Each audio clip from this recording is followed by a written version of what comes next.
Alex Murdaugh is a prominent lawyer and a part of a powerful legal dynasty in South Carolina.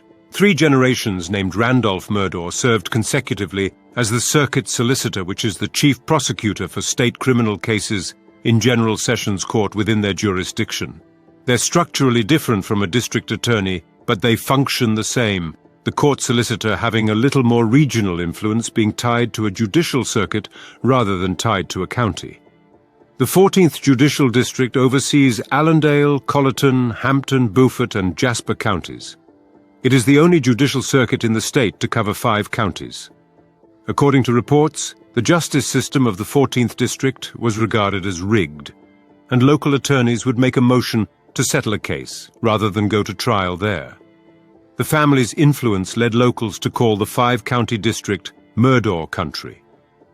In addition to the legal positions, Randolph Murdaugh Sr. established the Murdaugh family law firm, now called the Parker Law Group. Following Alex Murdaugh's legal battles, they specialize in personal injury litigation. Now that we have this established, we can move forward. The body of 19-year-old Stephen Smith was found in the early morning hours of July 8, 2015, on a rural road in Hampton County, South Carolina. His body was found about 3 miles from his vehicle, which according to reports had run out of gas. These reports posited that Smith was walking home. Pathologists at the University of South Carolina determined Smith had been struck by a vehicle and died as the result of blunt head trauma, according to the autopsy report. But a report by the Highway Patrol's multidisciplinary accident investigation team noted there was no vehicle debris, skid marks, or injuries consistent with someone being struck by a vehicle, and that Smith's shoes were loosely tied and still on his feet. The initial officers on the scene reported Smith's body had a defensive wound on his hand, according to an investigator's report. The report also noted there was no evidence of projectiles or bullet fragments in his body, ruling out gunfire. On February 2, 2018, while working at the Murdaugh house in South Carolina, Gloria became injured and needed medical assistance. According to Maggie Murdaugh, Gloria had supposedly fallen while going up the steps to the Murdaugh house. What's going on out there? My housekeeper has fallen and her head is bleeding. I cannot get her up. Okay, you said she's fallen. She's bleeding from the head? Yes. Okay. How old is she? I'm not sure, like 58 maybe.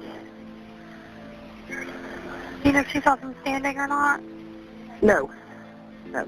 Where'd she fall from? She fell going up the steps, up the brick steps. Okay, so she outside or inside? Outside. Okay. How many steps is there? 8. Okay, is she on the ground or is she up near the top? She's on the ground. She's on the ground. She's on the ground. Is she conscious? No, not really. Ma'am, she can't talk. Okay, do you know... She's cracked her head and there's blood on the concrete and she bleeds out of her left ear. Okay, she's bleeding out of her ear? And out of her head. She's cracked her skull. Okay. All right, the other lady said that she had tried to stand up and fell down again? No, I was holding her up. And okay. She told me to turn her loose and she was trying to use her arm, but then she fell back over. Okay, do you guys know who she is? Yes, she works for her. Okay, do you know if she's ever had a stroke or anything before? Ma'am, can you stop asking her these questions? I already have them on the way. Me asking questions does not slow them down in any way. These are relevant questions that I have to ask for the ambulance. One of my questions is, has she ever had a stroke? I don't believe she's ever had a stroke, now that I know. Gloria's family members were told she had tripped over the family dogs on the stairs and fell backward and hit her head violently at the family's Islandton hunting lodge.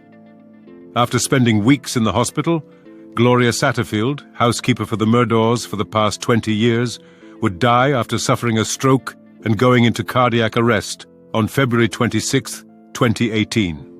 Under the guise of wanting to do something to help Gloria's 2 surviving sons, Alex Murdaugh set out to sue himself for wrongful death, because it was supposedly his family's dogs that caused Gloria to fall, and she got hurt while at work. He offers the name of an attorney, Corey Fleming, to represent the family. These 2 men then recruit a 3rd man, Chad Westendorf of Palmetto State Bank, to represent Satterfield's estate. Fleming allegedly brokered an initial insurance settlement with Murdaugh's insurance company, Lloyd's of London. In January 2019, Fleming wrote a check from his law firm in the amount of $403,500 paid out to a company called Forge. They've deceivingly used the name of an actual unaffiliated insurance company, while Murdaugh opened a bank account with that same name into which the settlement money went. 4 months later, on May 13, 2019, Fleming brokered an additional settlement that brought the total amount to $4.3 million, of which about $2.8 million was designated to be for the Satterfield brothers. Instead, Murdaugh had Fleming write a check for more than $2.9 million, which Murdaugh then deposited into his own Forge account, authorities allege. That's over $3 million misallocated and ultimately taken away from the Satterfield family. Both aforementioned cases are investigated by HCSO, and they find no criminal wrongdoing in either instance. About an hour after dark, February 23rd, 2019, 6 friends, ages 18 to 20, Beach, Cook, his cousin Connor, Paul Murdaugh, and 2 others, prepare to launch a boat from the dock of property owned by Murdaugh's family. They have brought more than $45 worth of alcohol aboard, purchased earlier by Murdaugh using his older brother Buster's ID at a Parker's convenience store in Ridgeland. Before leaving, the group drinks at the island, a property owned by Murdaugh's grandfather on Chechesee Creek. They drink some of their stash here, and then they take off. The first destination is an oyster roast at Christie and James Wood's waterfront home on Porky Island. It's unclear how long the group stays at the Woods, but once they leave, intending to return to the Murdaugh property, they stop first at Beaufort's Henry C. Chambers Waterfront Park. It's now 1 a.m. the following day. The group docks the boat downtown, and 2 of the boaters, Paul and Connor, continue to drink. They stop at Luther's Rare and Well Done. The boaters at the bar, already intoxicated, are served more alcohol. Meanwhile, Beach and Cook sit on a large wooden swing facing the broad river. Waiting for the rest of the group, Cook told the newspaper.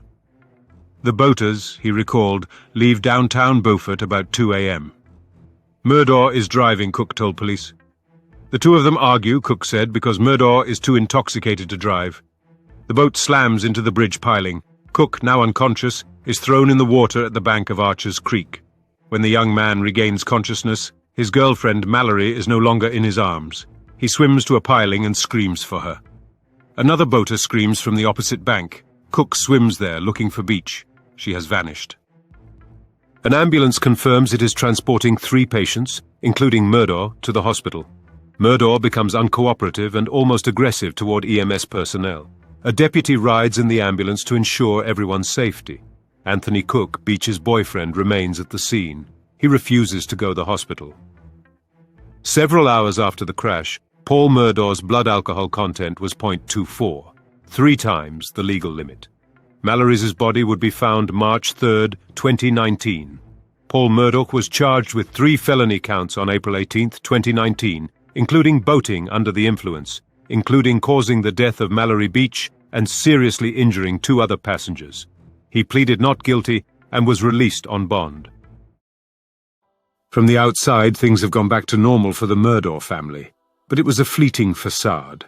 About a month and a half preceding her death, Maggie would see a divorce lawyer. Was she worried about being implicated in a murder? Did she know about the fraud and embezzlement? Or was there actually stressors from outside the marriage making things hard for them to stay together, like the supposed death threats mentioned by Alex? Alex's work as a lawyer afforded him the forethought or the foreknowledge of the invasiveness that would come along with the criminal prosecution of his son. His corporate fraud had run for years, and on June 7, 2021, police rushed to the Murdaugh residence after a frantic call is placed to 911.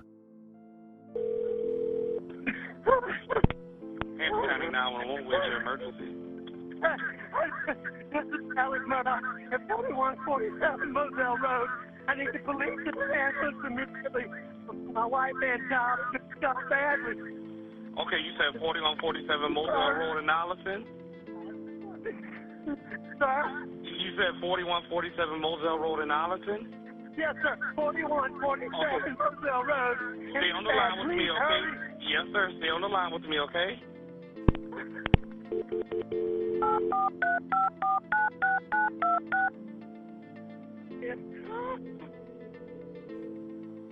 Hello? I'm still here. Stay on the line. I'm still here, okay? Collison, I have an Alex Murdaugh on the line, caller from 4147 Moselle Road. He's advising that his wife and child was shot. Mr. Murdaugh, go ahead and talk to Collison. It's 4147 Moselle Road. I've been up to it now. It's bad. Colony County Communications. Collison, I have an Alex Murdaugh on the line, caller from 4147 Moselle Road. He's advising that his wife and child was shot. Okay, and sir, give me the address again. It's 4147 Moselle Road. I've been up to it now. It's bad. Okay. Okay, and are they breathing? No, ma'am. Okay, and you said it's your wife and your son? My wife and my son. Are they in a vehicle? No, ma'am. They're on the ground out at my kennel.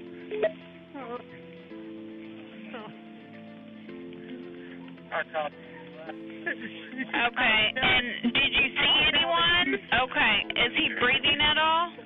No, nobody. Is she? Okay, do you see anything? Do you see anyone in the area? No, ma'am. No, ma'am. What color is your house on the outside? What color is your house on the outside? It's white. You can't see it from the road.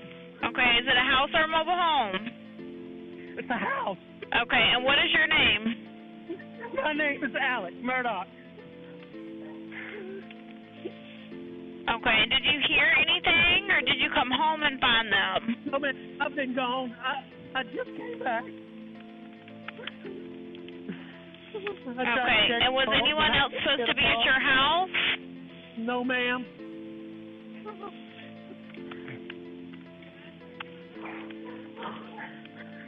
Please hurry. We're getting somebody out there to you.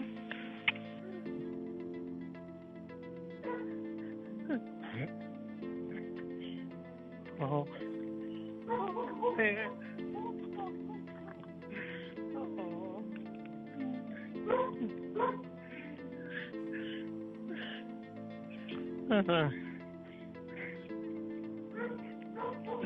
Okay, what is her name? Maggie and Paul. Maggie is her name? Yes, ma'am. Okay. And please hurry. We're getting somebody out there to you. Me asking you these questions, don't slow them down, okay? And you sure they're not breathing? Is he moving at all, your son? I know you said that she was shot, but what about your son? Nobody. They're not. Neither one of them's moving.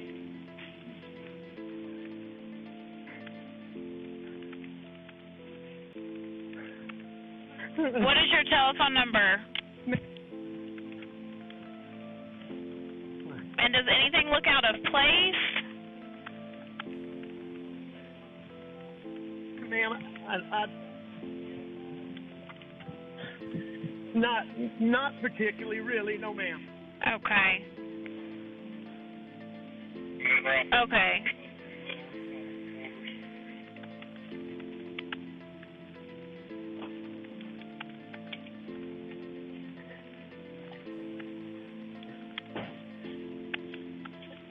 All right, I'm going back down there.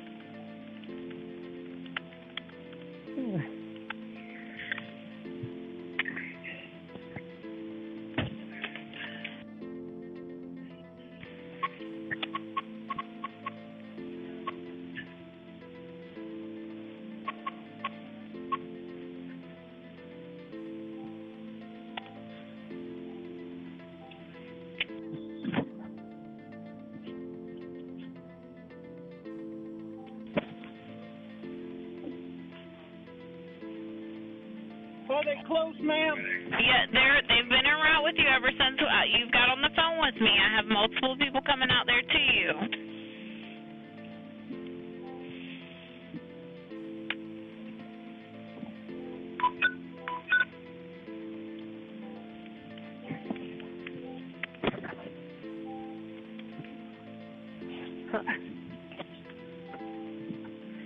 Okay, can you do me a favor, Mr. Murdaugh, and turn on the flashers on your car so that way they can see where the kennels are?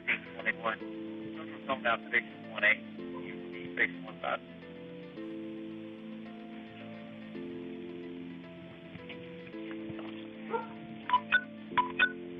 Do you have your flashers on for me, Mr. Murdaugh? Yes. Okay. I don't want you to touch them at all, okay? I don't know if you've already touched them, but I don't want you to touch them just in case they can get any kind of evidence, okay? I already touched them trying to get to see if they were breathing. Okay. Well, I just don't want you to move anything just in case they can get any kind of evidence, okay?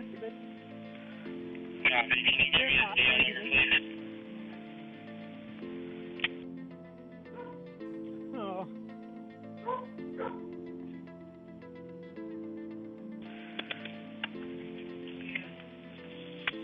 Ma'am, I'm going to call. I need to call some of my family. Okay. Well, do me a favor for me. Whenever you see the officer or the medics, because they're all coming to you. Absolutely. Okay.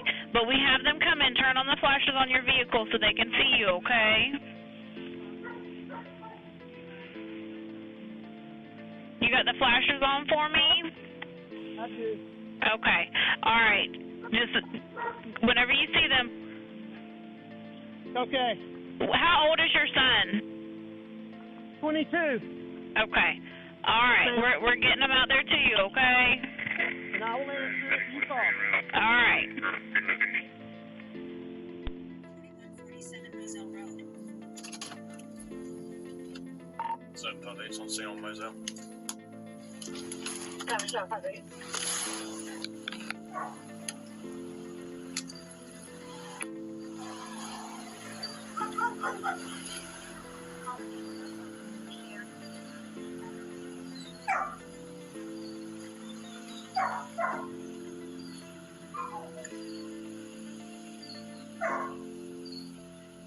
Almost on the scene is secured. Got a Whiskey Fox, Whiskey Mike, both gunshot wounds to the head. Sir, I want to let you know because of the scene, I did go get a gun and bring it down here. It's in your vehicle? Do you have any guns on you at all? No, sir. It's leaning up against the side of my car. Okay. You're fine, man. You're fine. Turn around for me. I don't have any. Okay. Yes, sir. I see that. Okay. This is your wife and son? And son. Okay.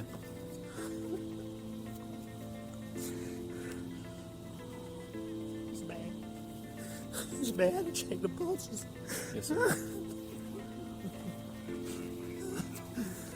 This is the firearm you brought from inside the house? Yes, sir. Yes, sir. I went and got. This is a long story. My son was in a boat wreck a few months back. He's been getting threats. Most of it's been benign stuff we didn't take serious. Okay. You know, he's been getting like punched. I know that's somebody. I know that's what it is. Okay. When did you get home? Right when you called, or did you go to the house first? Where is the house? I came to the house first. My mom has late stages Alzheimer's, and my dad is in the hospital. Okay. I left. I don't know what time. I can go back on my phone and tell you the exact times. Did you check? Okay. Did I check what? Did you check them? We got medical guys that are. That's what they're gonna do. Okay.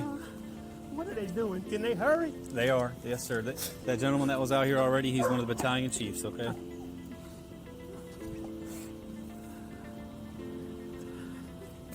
How did you pull up? You from back there? I went to the house and they weren't home, which was odd. I tried to call. Okay. And then I knew. The caller is Alex Murdaugh, calling to let police know his son and wife Paul and Maggie were murdered, just 3 days before the scheduled June 10th hearing of Paul, pertaining to the death of Mallory Beach. Police, however, not knowing any of this in the moment, solely interview Alex and start their investigation. All right, sir. I left the house without my watch. 12:57.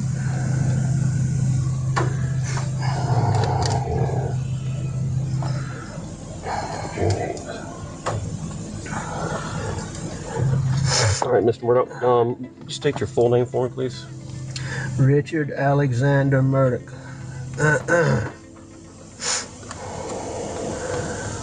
And spell your last name so I get it correct. Murdaugh. All right. And you go by Alec? Yes, sir. And date of birth, Mr. Murdaugh? May 27th, 1968. And a good phone number for you.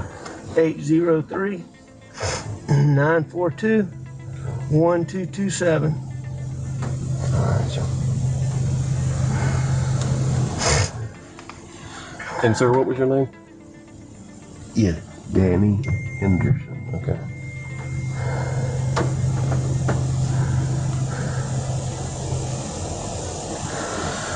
All right. As I stated, I'm David Owen in Lower Rutland with Colleton County, and I'm with SLED. I hate to have to do this. I understand. Yeah. I totally understand. Yeah. So you don't have any problem with it. So just start at the top. Take your time. Like when I came back here, I mean, I pulled up and I could see them, and you know, I knew something was bad. I ran out. I knew it was really bad. My boy over there, I could see it was.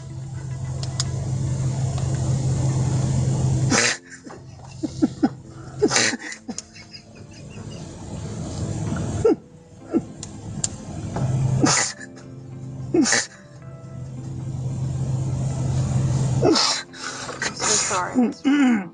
And I could see his brain on his...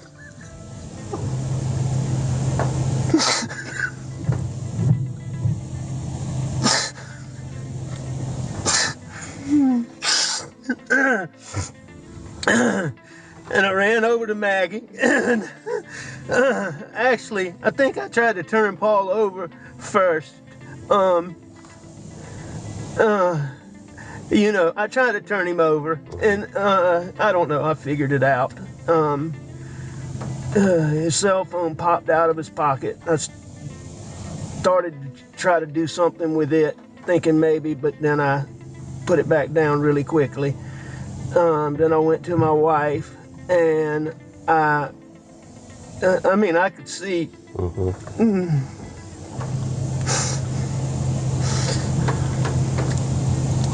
Did you touch Maggie at all? I did. I touched them both. Okay. I tried to take, I tried to do it as limited as possible, but I tried to take their pulse on both of them.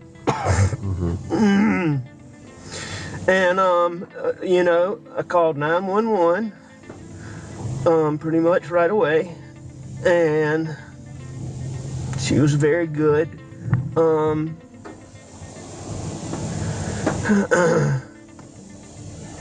I talked to her. I told her I was going to get off the phone to call some family members. I did that.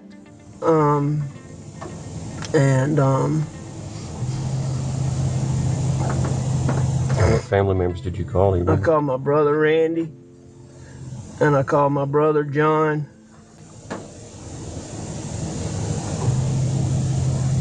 And I tried to call a little boy, real good friend that's right around the corner from here, but I didn't get him.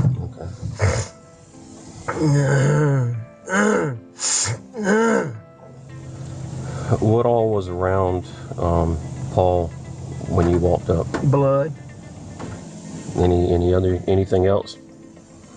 I mean, there were some body things, yes, sir. I mean, like any other evidence? I know you said the phone fell out the pocket, but did you see anything else that didn't belong or shouldn't belong or that wasn't part of Paul? No, sir, no, sir. How about Maggie? No, sir. You didn't see anything around them? What made you come out here tonight? I went to, my mom's a late stage Alzheimer's patient. My dad's in the hospital. My mom gets anxious when she does. I went to check on them and Maggie. Maggie's a dog lover, and she fools with the dogs. And I knew she'd gone to the kennel. I was at the house. I left the house and went to my mom's for for just a little while. Tried to call her when I left. Texted her, no response.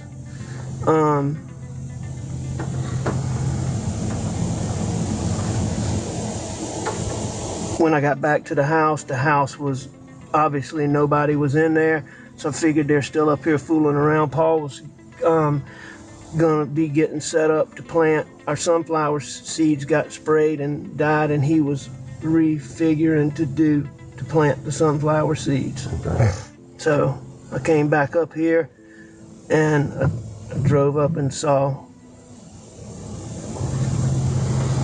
and called.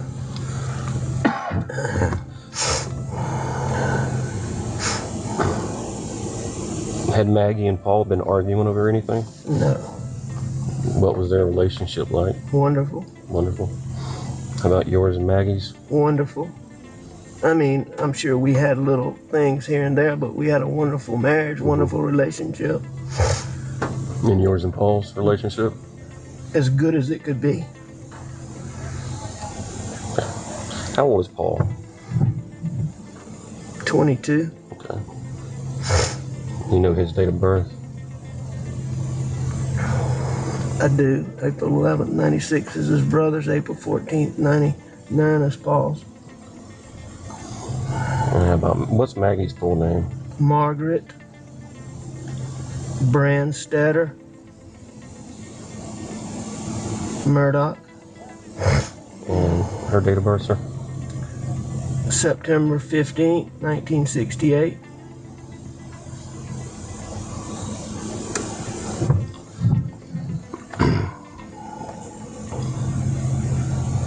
Have y'all been having any problems out here? Trespassers, people breaking in? None that I know of. The only thing what comes to my mind is my son Paul was in a boat wreck a couple years ago, and there's been he was charged with being arrested for being the driver. There's been a lot of negative publicity about that, and there's been a lot of people online just really vile stuff. But when Paul's out and about, I mean, people routinely, I don't think I know the full story, because I don't think they give it to me, but I mean, he's been punched and hit and just attacked a lot. So, but I mean, nothing like this. Yeah. Any one person in particular or group of people? I don't know. That you could think of? Not that I know, no, sir. Has he, other than being assaulted, has he received any direct threats related to the boat accident? Oh, yes.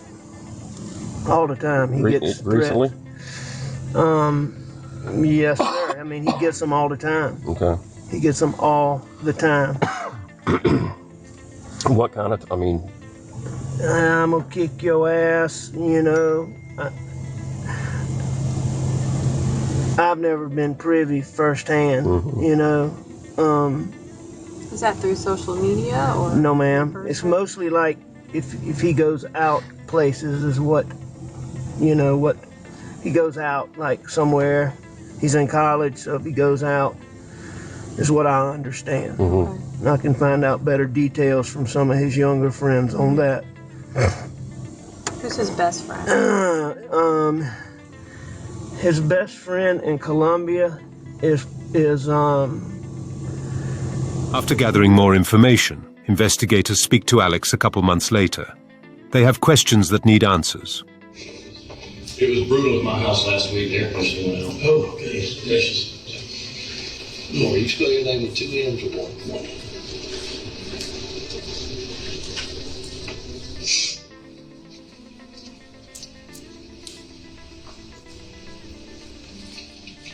All right, sir. Alec, I appreciate you coming in today. I know we got a lot to talk about. You have millions of questions. But before we get started with your questions, this has been going on for over 2 months. And we've done a lot of work. I know you have. And I've got some more questions that I need to get clarifications on. Sure. Okay. So we'll start with that. Wait a minute. Yes, sir. Maybe I'm mistaken. I thought we were coming here so you could update him on what's going on. And I intend to do that as Okay, let's do that first. Okay. Let's do that first. The update is I'm doing the investigation, and I have some questions that I would like some answers to. And I mean, certainly, if I ask the question, if you don't want to answer it, you don't have to answer it. No, I'm fine with that. I mean, it's more clarifications of the 2 interviews you've already given me. Totally understand. Okay. Just wait 1 second. Yeah. Wait 1 second. All right. I need for you to tell me, are you going to give us information, or are we just here for you to ask questions? Now, I'm going to give you some information. Right. Why can't you give us information first? Some of the information that you're asking about are in my questions. And as we go through, you'll see. Okay. I don't mind. I know you don't, but I can't. I mean, I'm a friend, but I'm also a lawyer, and I like to know what we do. I like to understand what we're talking about. You know, I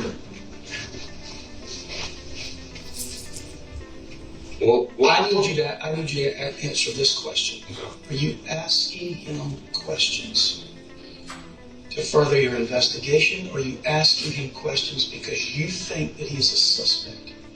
I need a straight answer. I am asking these questions to further my investigation. All right.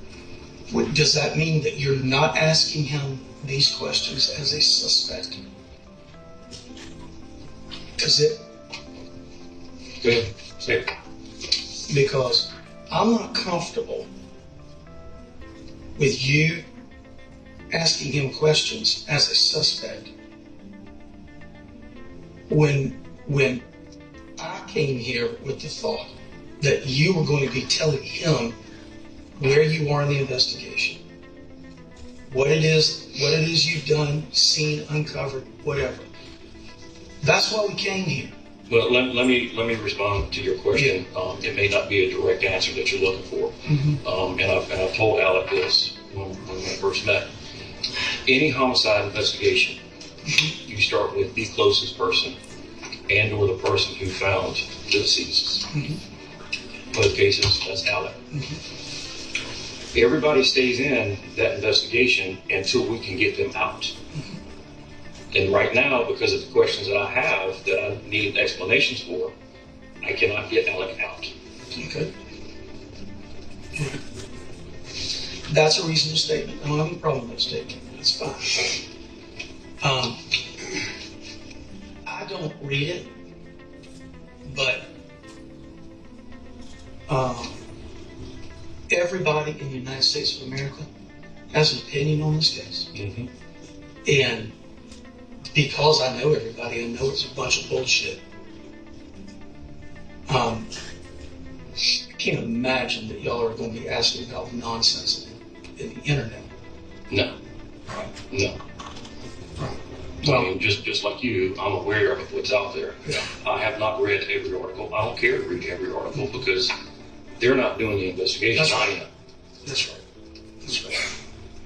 All right, well, Elliot, if you're comfortable and you feel okay, yes, then that's fine. But anything to help. All right, that's fine. So I want to go back to Monday morning, and you went to the office. Okay. What time did you go to the office? Who was at your house when you left? And what time did you go to the office? We had been to a ball game that weekend. I don't remember exactly what time. It would have been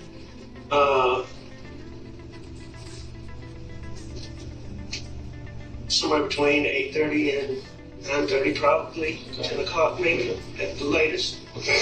Something like that. And when I ask about time, I'm not saying it was 5:11 or something like that. I just totally understand. I mean, ballpark. That's as close as you can get to it. And if you need to know exactly when,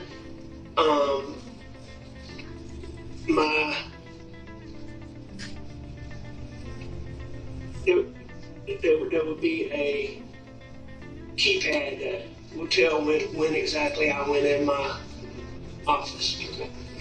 That I can get for you. Okay. So. Yeah, so you have a key fob to get in your office? A card. A card. Yes, sir. Okay. You know, a little bit, you know, it was probably a little bit on the later side of that. I guess I know Maggie got up early to get out of there because she had an appointment in Charleston. Just don't remember if I left right after she did or I piddled around. Okay. But, and I already know that Paul stayed at John Marvin's that night, so it's just you and Maggie in the house. That's correct. Okay. And I know when you were at the office, you were working on motions, and some of those motions you dealt with were for Paul's, the boat accident, or the boat case. I'm not really doing illegal work. I understand, but, you know, you're Paul's dad, you're a lawyer, you're definitely going to know what's going on. Yeah. I mean, so what were those motions? I mean, did it deal with Parker's, or was it the actual boat accident, or? It was the civil case. Okay.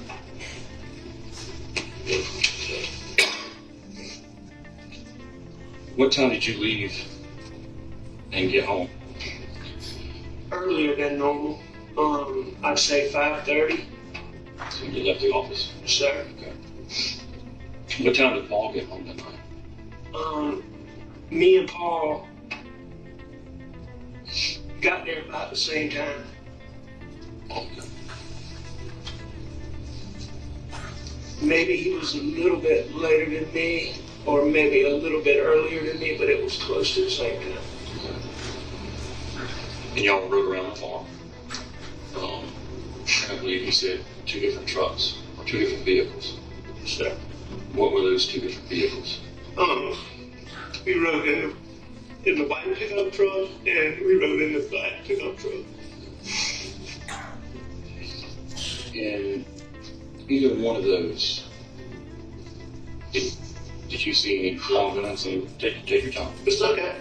Did you see any rifles or shotguns? I don't remember seeing any that day, no. We did have pistols. Yeah, because you said you went target practicing. Well, not really target practice, Okay, just shoot. Yeah. We rode around for a couple hours, just looked at everything. All the stuff Paul did on the farm. And, we just spent, you know, time together.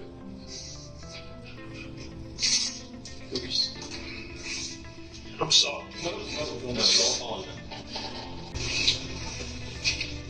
We started out going to look at the sunflowers because we was worried about the sunflowers. And that was the first thing we looked at. And we just rode. We just rode and looked at it. I mean, we hadn't done it in a while. We just rode, talked, and rode, talked. What you talk about? Everything, you know, just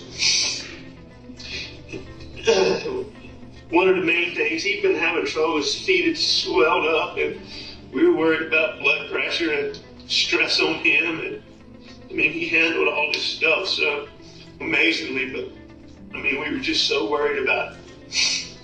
But I mean, we talked about that, we talked about the farm, we just talked about everything.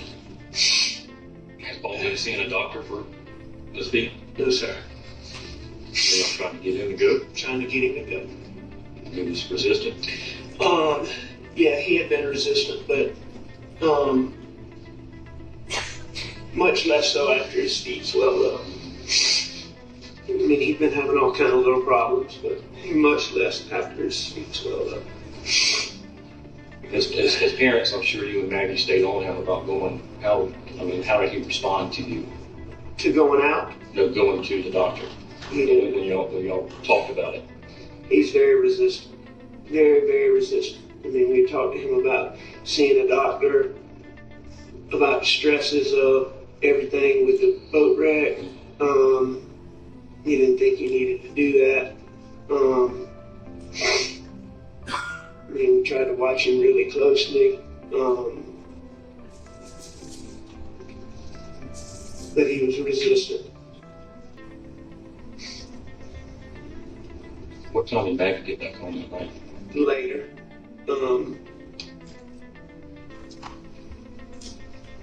I'd say probably, the best I can tell, a couple hours after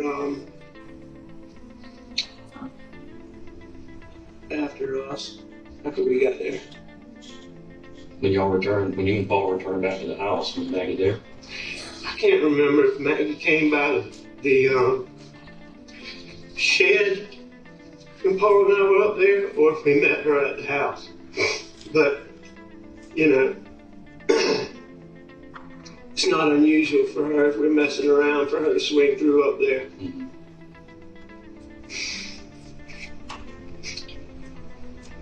And Maggie was supposed to be coming home. I've since found out she was worried about me, and me worried about my dad, and so she came home.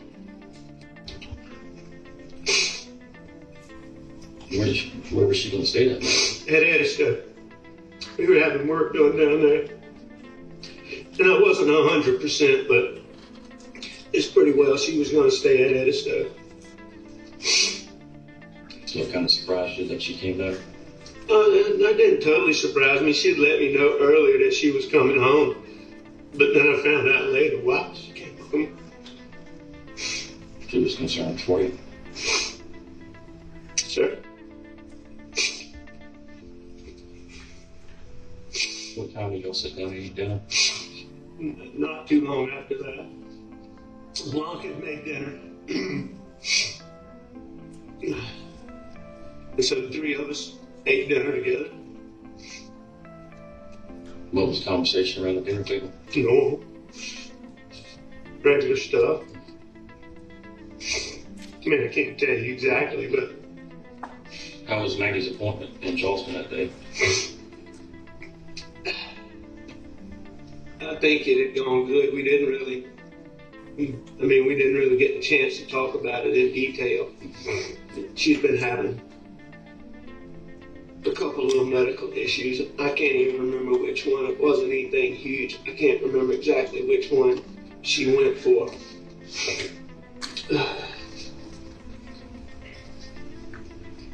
And after dinner, Maggie and Paul went to the kennels, or?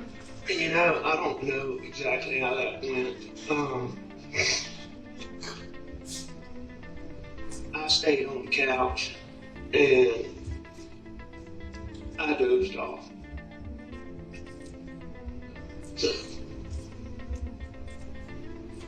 And then I got up. Did you watch TV that night? I know the TV was, I believe the TV was on. But I wasn't watching it.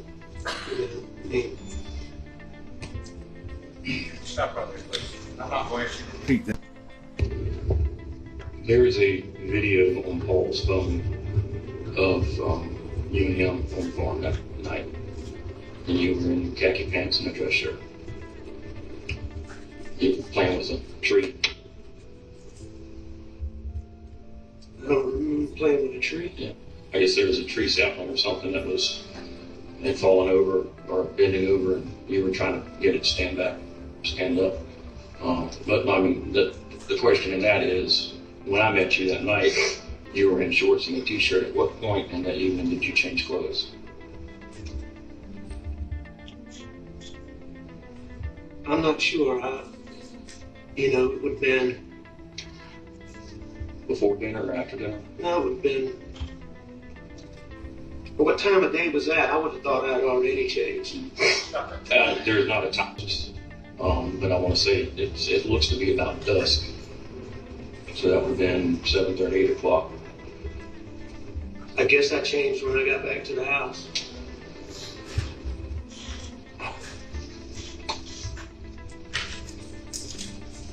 Earlier when we spoke, and you talk about waking up from your nap and going to check on your mother. And you try to call Maggie, and you try to call Paul, and then you sent Maggie a text that you were going to check on your mother. You also told me that Maggie didn't normally go with you to check on your mother, but that she might ride that night. Did you go by and check on her? Go by and check on my mom? Maggie, before you left to go? No, I didn't. Was her not responding to you and thinking that she might ride with you? Why didn't you? I don't remember having plans that Maggie was going to ride with me. But maybe she had told me that she was that night. I don't recall that. I don't remember that specifically, but I mean, it wasn't. She didn't normally go with me.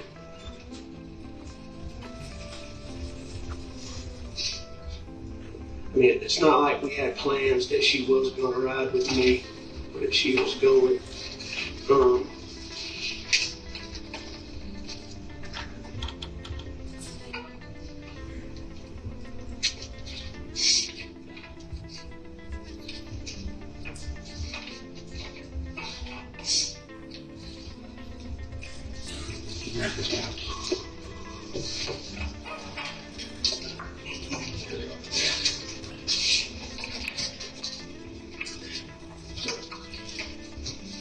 These are just maps I pulled off of Google.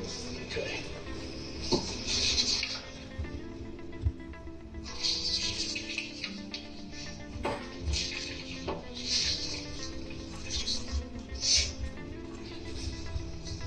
What route did you take from Moselle to the mom's? I would have gone to right on Moselle Road, 63, into Barnville, turn left on the road, right before 278, 601, and then in front of the school, turn right. That's how I believe I went.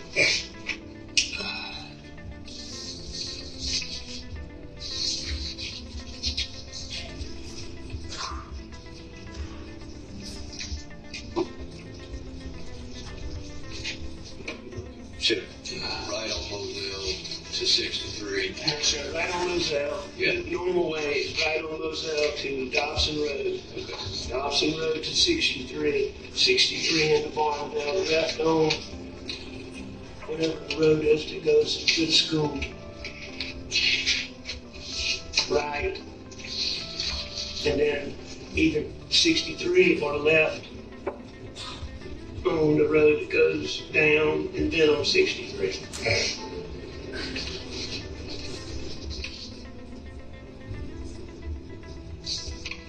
How often did you go visit your mother that night?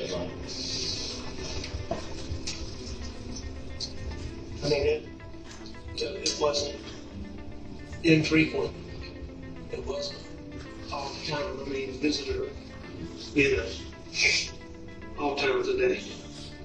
Checking on her, especially with your dad being.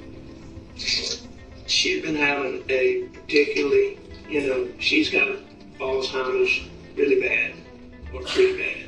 And she had been particularly agitated.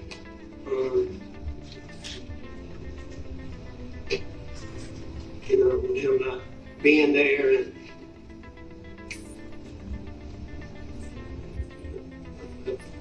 checked on her more in the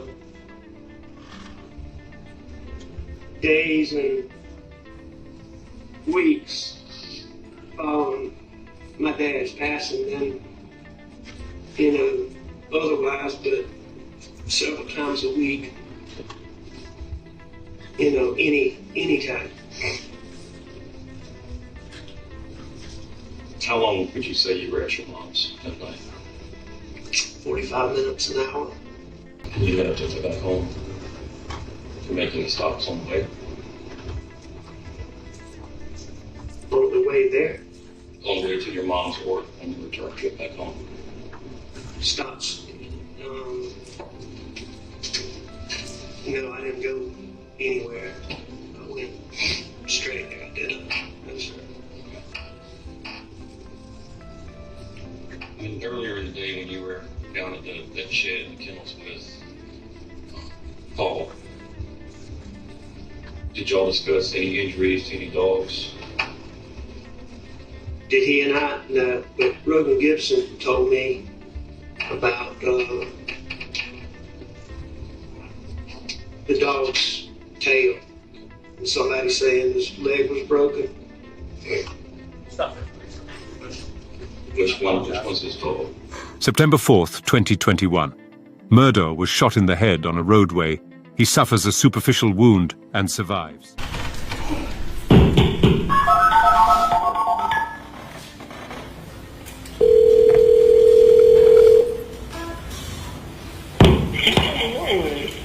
Hampton County 911, there's no emergency. On Salkahatchee Road.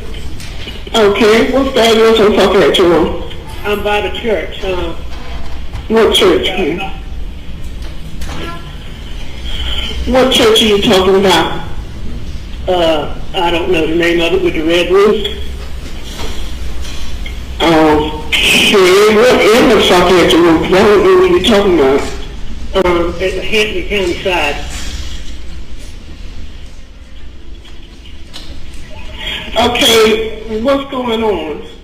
I got a flat tire, and I stopped, and somebody stopped to help me, and when I turned my back, they tried to shoot me.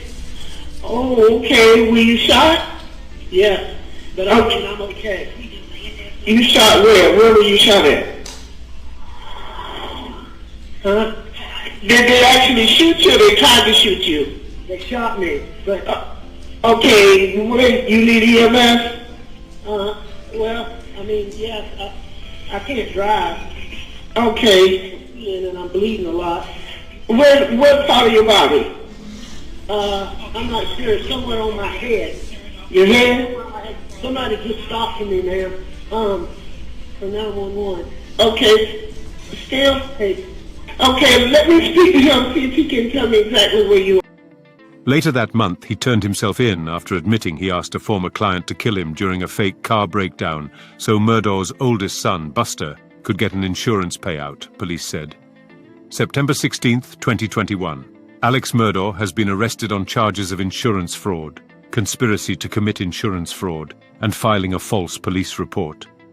Murdaugh appeared before Hampton County Judge Tonya Alexander for a bond hearing. She said she does not think Murdaugh is a risk to the community and set his bond for a total of $20,000 for all 3 charges. He must also surrender his passport to law enforcement, and his bond will be revoked if he leaves the drug rehab facility he is a patient of without the court's permission. October 16th, 2021. Warrants released detail how South Carolina attorney Alex Murdaugh coordinated a death settlement for the family of his housekeeper and kept more than $3 million for himself. He is arrested once more and given another bond agreement in December of that year. The amount is set at a $7 million surety bond. Murdaugh pays the $7 million and returns to the rehab facility per the bond agreement. He stays here until he is finally arrested July 2022. Oh, they're just going to be coming down there with you so that they can get their expedition way and take it from there. Hold on. This? We'll hold that. We'll hold on to it. Yep. All right, you can turn around for me. Then turn back.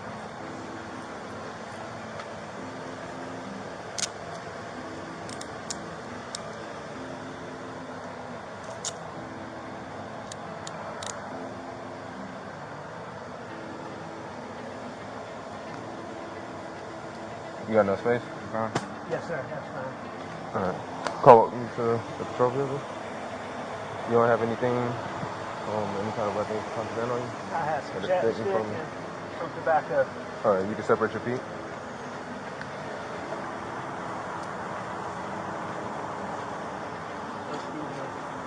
Forgot about that.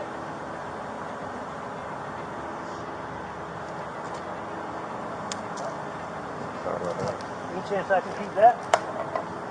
They're going to take all the property from you.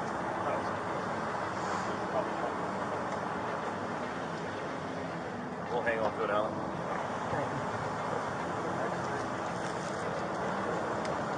Right.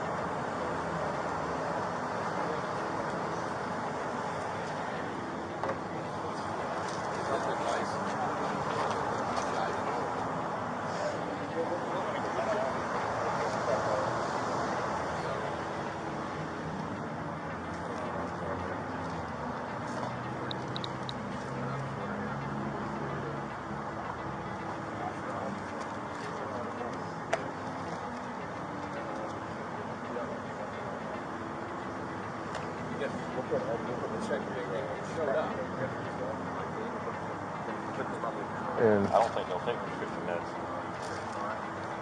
Hang on, let's go. just hang up a sec.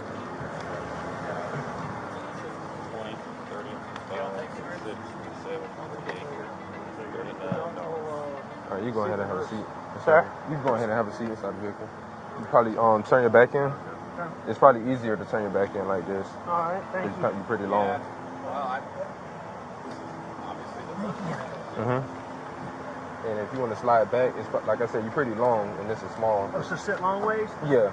Yeah, sit sideways. It'll be a Sit lot more sideways. comfortable for you. You want to take his ID or no? Yeah, I'll take it. You feel the air? You want me to turn the air on? I'm fine. Okay. He can take his wallet if he wants. Yeah, he can take that.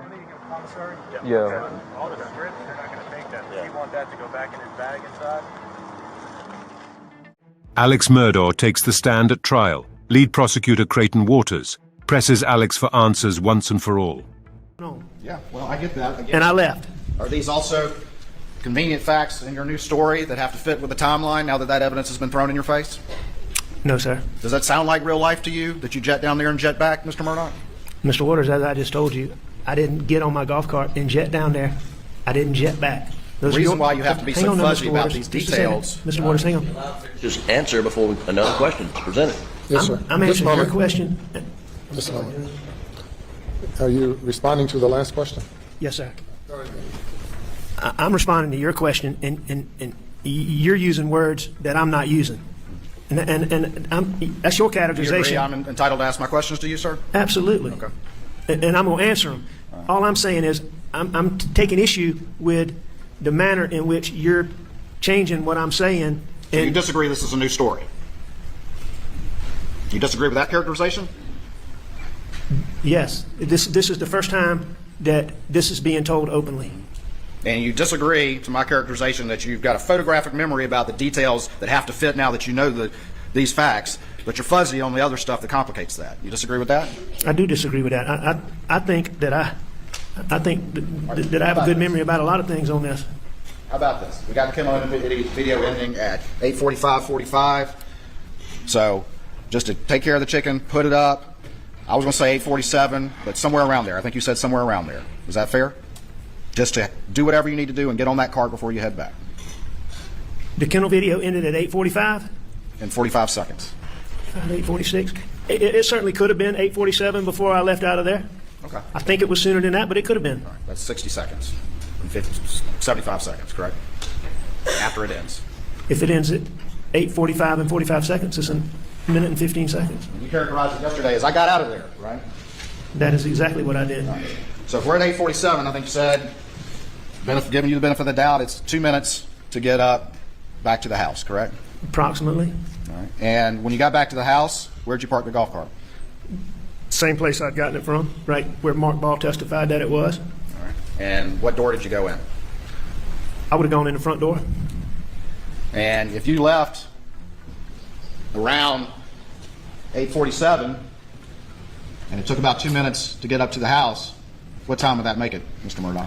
If I left at 8:47, and if it took me 2 minutes, that would make it 8:49. 8:49.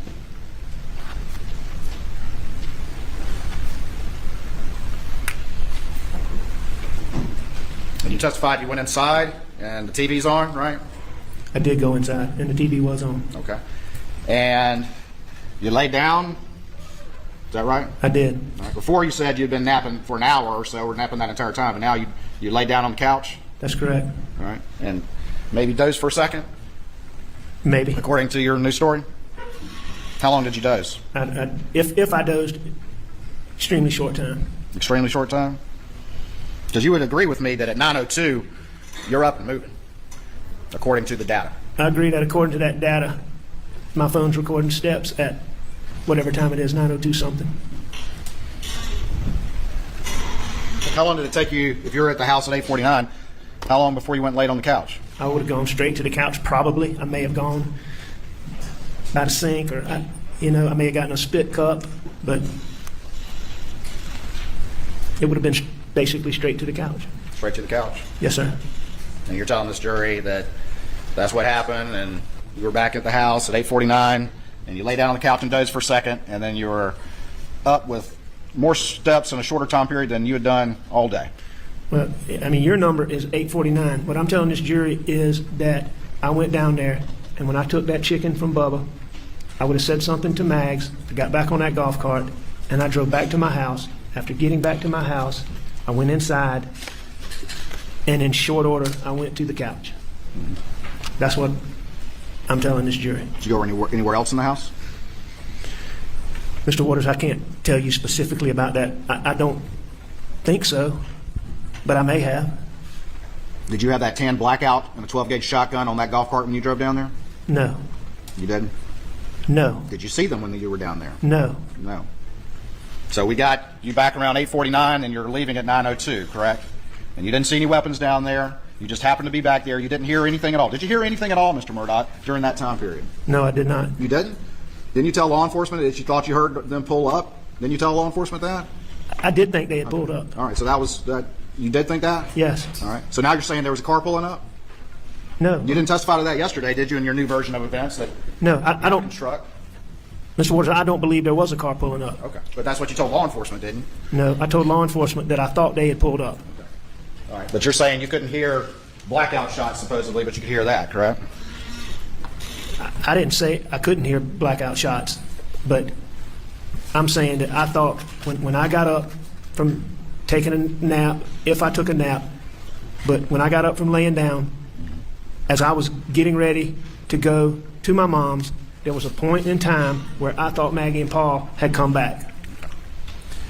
You also told them that you thought you heard a wildcat, but maybe it was a person or something like that as well? No, that's not what I said. What did you say then? I said when I went outside that there's a house cat that's gone wild, and he hangs around. He goes from hanging around the shop, goes from hanging around the house. Different times you might, and there'll be times you don't see him. And he had been around the house, and when I went outside, I believe that cat was over there. Okay. And you made a point of mentioning that to law enforcement. I never thought it was a person. All right. But you made a point of mentioning that to law enforcement, correct? In the course of discussing it, I did tell them that. But you never told them all this new story that you've constructed in light of this trial, is that correct?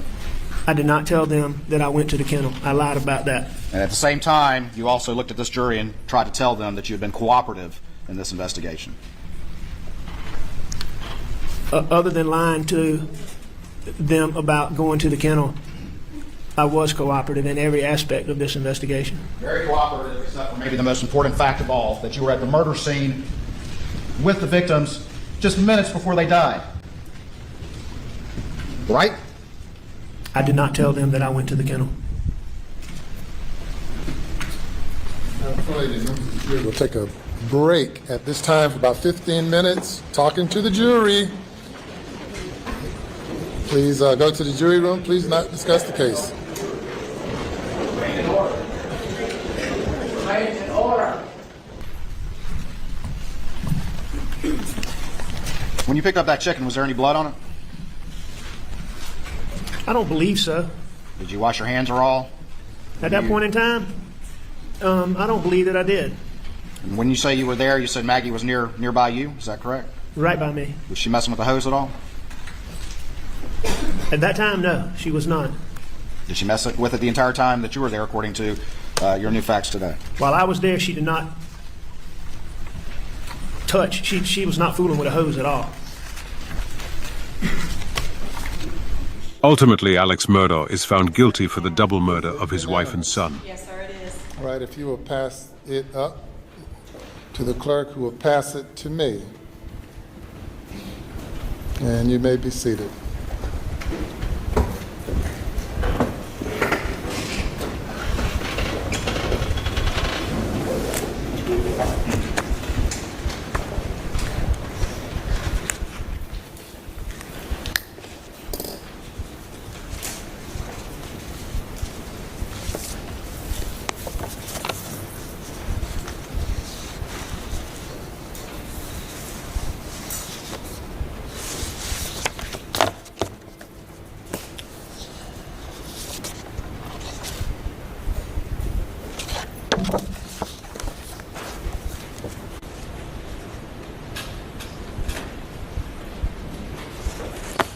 The defendant will rise.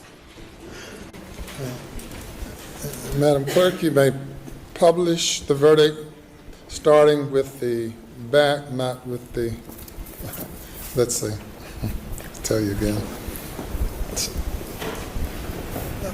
Starting with the back, flipping them over one by one.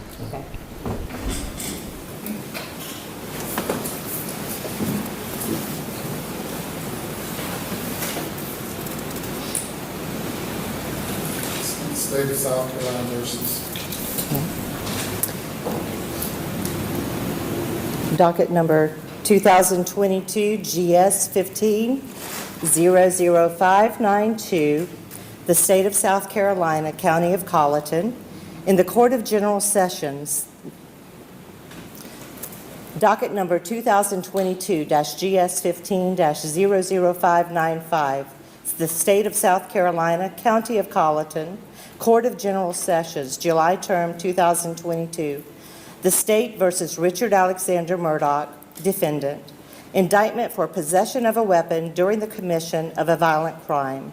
SC Code -16-23-0490. CDR Code 0549. Verdict guilty. Signed by the foreperson of the jury. Date 3/2/23. Docket number 2022 GS-15-00594. The State of South Carolina, County of Colleton, Court of General Sessions, July term 2022. The State versus Richard Alexander Murdaugh, defendant. Indictment for possession of a weapon during the commission of a violent crime. SC Code 16-23-0490. CDR Code 0549. Verdict guilty. Signed by the foreperson of the jury. 3/2/23. However, where the record usually culminates, there's just one more twist in the story. More than half a year after a guilty verdict, Court Clerk Rebecca Hill would find herself under litigation for tampering with the jury during Alex's trial. Ultimately pleading guilty to criminal charges for showing sealed court exhibits to a photographer and lying about it in court. It's also been alleged that she commented about how a guilty verdict would help books sell. Which books, you ask? Her book. A behind-the-scenes look at the trial. That the clerk of court made an improper comment or propounded an improper question to the member of the jury, to a member of the jury who rendered the verdict.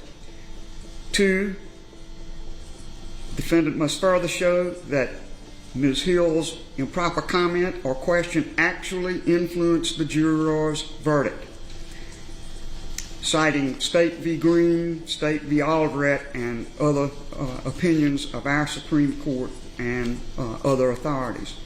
Defendant contends that he must show only that an improper question or comment was propounded to any juror by Clerk of Court Hill. If so proved, the defendant contends that the motion for the new trial must be granted.